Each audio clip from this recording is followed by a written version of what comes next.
do low carb. Cut na natin ang mga high carbs processed food.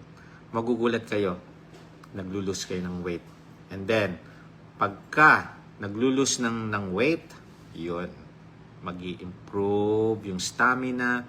Unti-unti, yes. Kaya nga it will take a year or 2 years to be the best version of yourself. Hindi yan minamadali ha. Pero kailangan maging consistent lang. So, paano ka magiging consistent kung hindi mo na-enjoy ang exercise? Paano ka magiging consistent, no? Kung hirap na hirap ka. Okay? So, low carb, so umpisa lang ang hirap. 1 month, nag-a-adapt kasi ang katawan natin. Huwag kayong mag-alala. Yung sa umpisang nang lalata, nahihilo, sumasakit ang ulo, eventually, after a month, mawawala po iyan.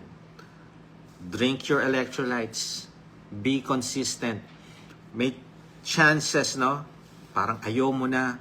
You drink your electrolytes, mawawala. Or nalilesen yung mga discomfort.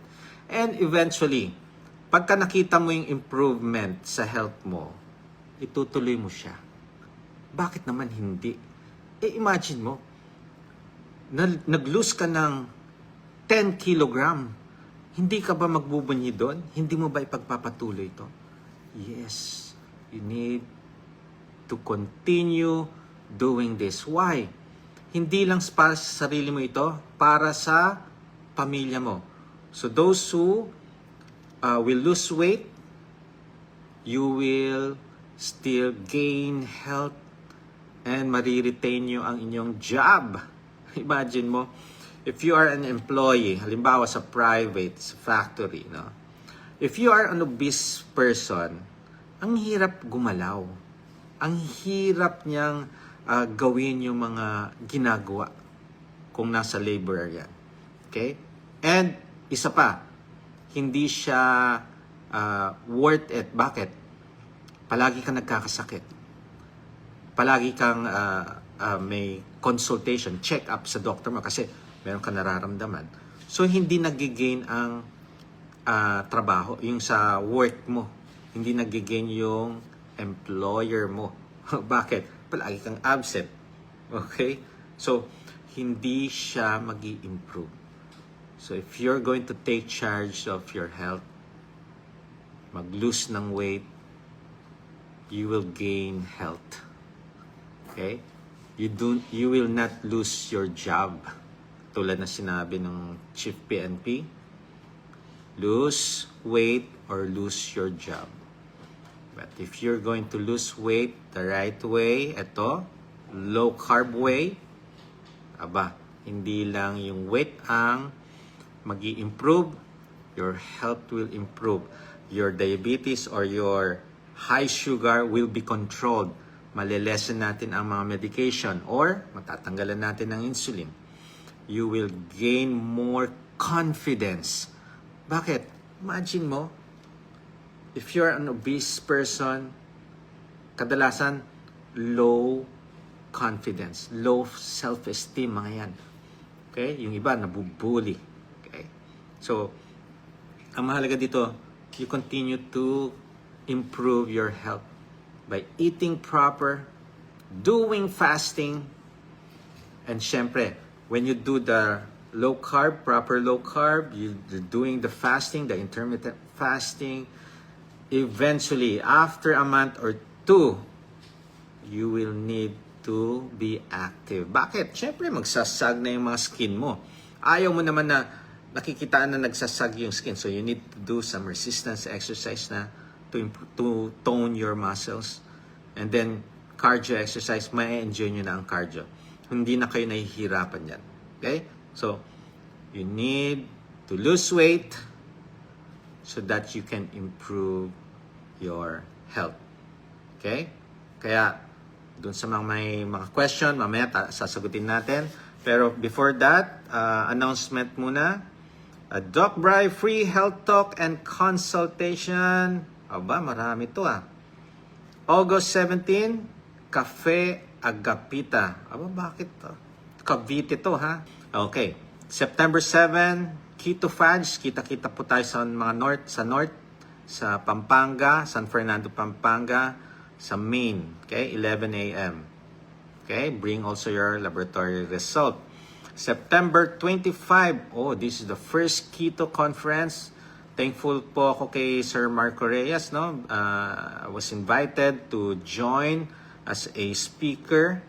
Punta po kayo doon, makinig po at matutunan ninyo how can you reverse your health condition by doing low carb or keto. Okay? So, mag-register lang po kayo para alam natin kung gaano kadami ang pupunta. Okay? So, abangan po ninyo yan. Register na po ng maaga and I'll see you there. Okay, etong talk na po ito, etong lecture is additional knowledge for you. It's not a diagnosis for your illness or condition. But if you have health condition, please consult your trusted doctor. And of course, kung ano yung lifestyle ninyong ginagawa ngayon, consult a doctor that does that also. Para yung communication ninyo, nagkakaintindihan kayo. Okay? So, please share this live para makapagtanong rin sila if may mga concerns sila and they want to do low carb. Good evening sa inyong lahat. Oh, liver cirrhosis, hypothyroidism, okay? Can you help me to lose weight? Kasi nawawalang acid reflux. Yes. Aba, tatlo yan ha. Liver cirrhosis, hypothyroidism, and reflux. So, tatlo. Alam nyo, pagka nag-strict low carb kayo, ma-address ang reflux, the hypothyroidism also, nagno-normal yung mga naglo-low carb ko mga patient. Hyper or hypothyroidism. Regarding naman sa liver cirrhosis, this is an irreversible condition. Although meron ako isang patient, ang diagnose sa kanya is liver cirrhosis, pero nung nag-strict low carb siya, nagulat sila dahil nag-normal yung liver. So, ang iniisip ko naman doon is baka na misdiagnosed. Okay? Pero, let's try. Kasi ang liver cirrhosis, that's irreversible. Kaya if you have mild, moderate, severe fatty liver, please change your lifestyle. Kasi ang liver cirrhosis is irreversible. Okay? Ayan. Ano ito? Doc, pag nag-hire ng Coach Fitness, mas bilisan po ba mag-lose weight? Nag-hire ako ng coach din nun, no? 2 months lang. Ayun, tinigil ko. Grabe, hirap na dinanas ko dun. Sumisigaw ako dun, ha? Hirap. But when you change what you eat, no? Mas mabilis mag-improve. Because your total health is 80% nutrition, 20% exercise. So if you're not going to change what you eat, okay, kahit exercise ka ng exercise, ito 45 minutes doing stationary bike, you only lose mga 400 calories. But if you're going to eat a fast food, no, a meal, it has a 1,300 plus calories, no? Kung 3 times kang kumakain nun, so nasa 3,009, 39. Tapos 45 minutes na stationary bike, 400. That's 3,500 pa rin, 3,500 calories, 3,500 calories. So talagang magigain at magigain ka naman. And isa rin sa mga pwede nyo gawin is do fasting. Okay? Mas mag-i-improve din dahil when you do fasting, you do not eat, nagno-normalize ang insulin, you will burn your fat. So your body will burn fat. If you eat, tataas ang insulin. Pag mataas ang insulin niyo, you will store fats. Okay? Ganun po yan. Okay, ano pa ba? Okay, yan. Hello po, watching from, may taga Batangas. Thank you, Australia. Good evening po. Good evening. Pwede po ba ang low carb sa wala ng apdo? Diabetic din po. Yes po. Yes. Pwede po yan. Okay. Okay, systolic of 120, diastolic of 87. Okay, ang goal natin is 90/60 up to 120/80. Okay? Yun po ang ano natin. At saka, you need to monitor your BP the whole month, not only once. Okay? So, twice a day upon waking and before going to sleep, tapos daily yan. Then, we will review yan after a month. Okay? Doc, paano po ba mag-low carb kung mataas ang uric acid? Meron pong gout. Okay. Kadalasan, no, ang uric acid natin will be produced by our liver. So, 2/3 of uric acid are produced by our own body. So, paano ba lumalabas sa katawan natin yung uric acid? Through sa kidney. Iniihi natin yan. Nilalabas sa kidney. So, you need to address your fluids. Kailangan hindi kayo dehydrated dyan. Okay? 1/3 will be coming from the food that we eat. So, ilelesen natin yung mga fruits. Okay? Yung mga fructose, corn syrup, alcohol also. Ha? Iwas po kayo dyan. Okay. Ano pa? Okay. Thank you for sharing. Ayan. Ano pa ba mga question? Okay. Multiple myoma, multiple thyroid nodules, o bilateral ovarian cyst. Alam nyo, may cyst, may PCOS na yan, maraming mga nodules. Okay. Strict, clean, low carb. Try nyo. Meron ako mga patient, lumilit yung mga thyroid nodules. Okay? Yung iba, nawawala yung cyst. Try lang natin. Kung hindi nyo pa nagagawa at at present lifestyle ninyo, hindi na-address tong mga health conditions ninyo, why not try strict, clean, low carb? Let us see. Okay? Gugulat na lang tayo. Palpitation, ano pong cause? Okay. There are different different cause of palpitation.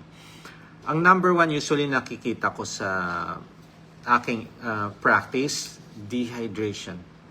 So if you have elevated heart rate above 100,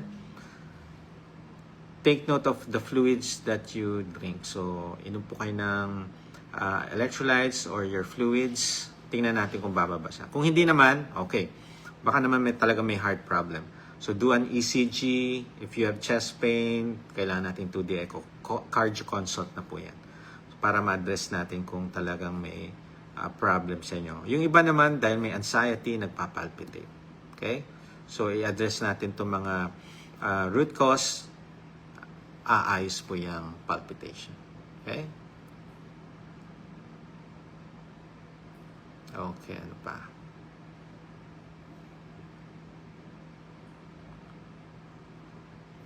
Okay. Doc, bawal po ba red meat sa fatty liver? Hindi po. Hindi na po. Ang bawal sa fatty liver, mga fruits, except strawberry and avocado. Okay? Tapos, syempre, alcohol. Iwas din tayo dyan. Okay? Doc, effective talaga ang low carb nyo. 1 month pa lang, ang baba na agad ng glucose ko. Sana makasked ako sa inyo pagbalik ko sa Pinas. Congratulations po. No?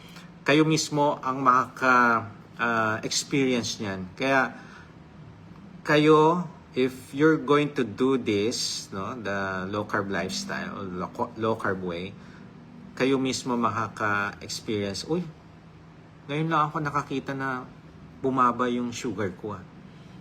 Pansinin nyo, if your sugar is not improving, lalo na nagte-take kayo ng mga medication, bakit matataas pa rin ang sugar ninyo? Try low carb. Strict, clean, low carb. Try nyo. At makikita nyo ang difference. Okay? Ayan. Okay. Doc, nagbalik po ako sa low carb. Na high blood po kasi ako pero ngayon po 90-50 BP. Oh, Ang goal natin sa BP, 90/60 up to 120/80. Pag na 90-50 na palagi kayo, baka kailangan nyo na magbawas ng maintenance, ha? Okay.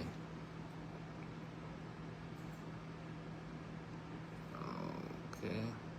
Doc, okay lang ba ang intermittent fasting kahit may gallbladder stone ka? Yes po. Okay, itong tip sa mga may gallstone, no? Gallbladder stone, tapos nagpa-fasting. Para hindi kayo magkaroon ng gallstone. Kasi yung iba sinasabi, once nag-fasting, nagkakos ng gallstone. Ito, para makaiwas. When you break your fasting, i-break nyo siya with whole nutrient-dense food. Wag high carbs. Wag junk foods. Wag starchy foods. Okay? Break your fast with real foods. So ano ba mga yun? Isda, manok, gulay. Okay? Yung nutrient-dense foods. Okay? Kasi yung iba nagfa-fasting. Break nila yung fasting. O, yung sandwich o bread yan. So iwas kayo sa flour, sa mga starch. Okay? Yung iba naman, mahilig sa tinapay, sa cake.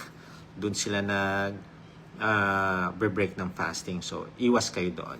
Okay? Ayan. Nako, yung mga nabibili sa labas ng mga electrolytes, iwas po kayo dyan kasi processed food yan. Okay? Much better na lang gawin nyo yung titimplahin na lang. Okay?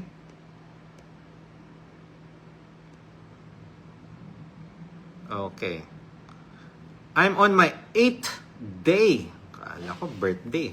8th day of strict LC so far. Nag-normal ang BP at blood sugar. I'm diabetic and CKT5 Uy, nako.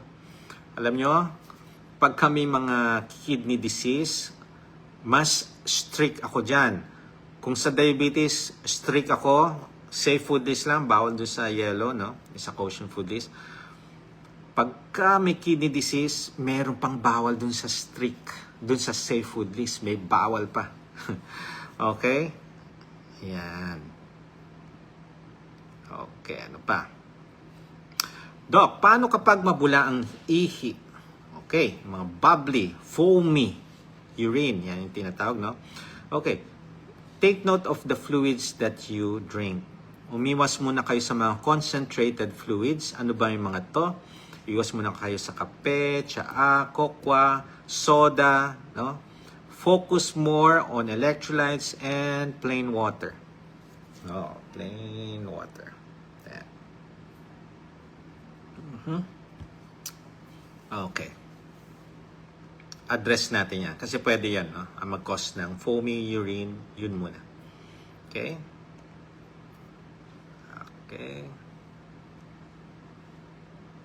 Paano paggawa ng electrolytes? Okay, in 1 liter of plain water, 1/4 teaspoon of Himalayan salt or rock salt, 1/4 teaspoon of baking soda, yung ginagamit sa pagbe-bake, 1/2 teaspoon of cream of tartar, and 1/8 teaspoon of Epsom salt, food grade. Yung kinakain, wag yung Epsom salt na sinusok yung paa natin. Okay?